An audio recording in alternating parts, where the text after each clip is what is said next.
Hey there guys, gals, and non-binary pals, it's DMG. Welcome back to Blitz, and today we are going to see some replays from myself. The first in the stir, Emil. A lot of people think my win rate is predicated upon driving only overpowered tanks, but if you actually go and look at my profile, you do see tanks like the stir, Emil, the Nashorn, the Ferdinand, and some notable other prized pieces of crap. That being said, the stir and meal, it was kind of interesting. I didn't think it was awful. It definitely wasn't fantastic by any means. But it was okay. It's not as bad a tank as everyone thinks it is. The gun depression on the tank, I don't know the specific number. I think it's about 13 or 15, something around that ballpark figure. It's good. You're able to get shots off that you're not usually accustomed to getting. These kinds of opportunities mean putting across 460 alpha into RUs that think that they are safe. This guy will go unspotted. He will poke back again, and I will blind fire, and he will show up very soon with about 2/3 of his hit points. The thing that I really like about this tank at tier 7 is that it has 460 alpha, meaning that you're blasting tanks for pretty much a third to half their health with one shot. That's actually pretty good concerning tier 7 tank destroyers. I mean, the SU-152 has that massive 152 millimeter, but goddamn, it's so inaccurate. You know, I'm able to put in 2 shots into that T-49, and he was unable to penetrate my armor. He was unable to penetrate my armor because this tank's profile has been buffed by about 150%. I want to clarify that is percent, not millimeters.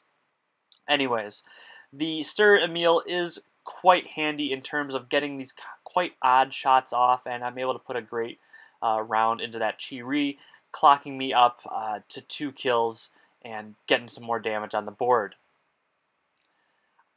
I think something that's quite bad about this tank is that it's slow, and something that people don't talk about enough is mobility.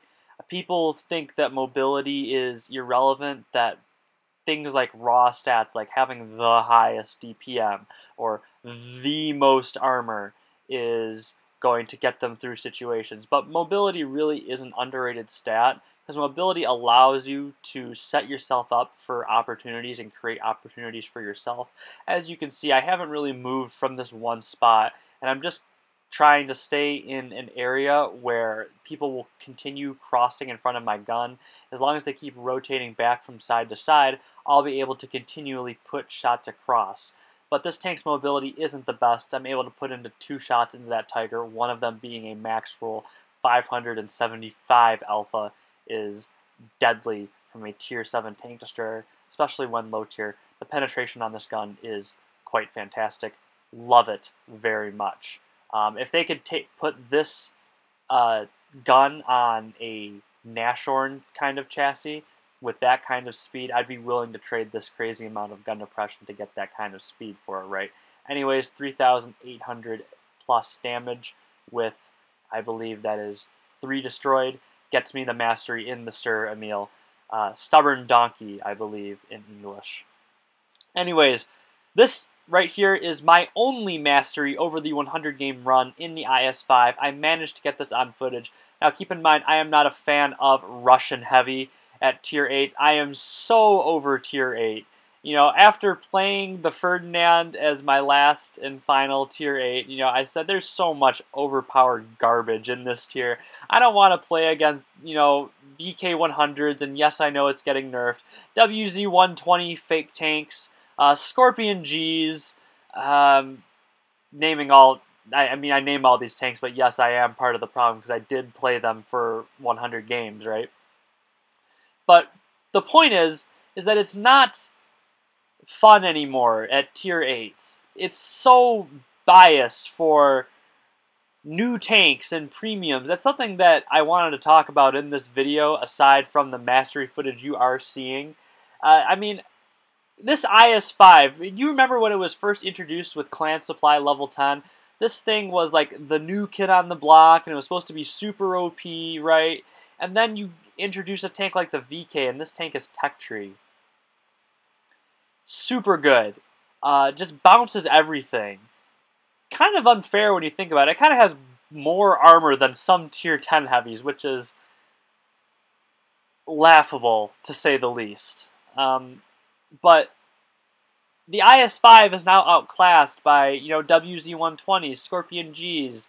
I said this just before. VK-100s. What's another one? I mean, even the tier 7 Black Prince.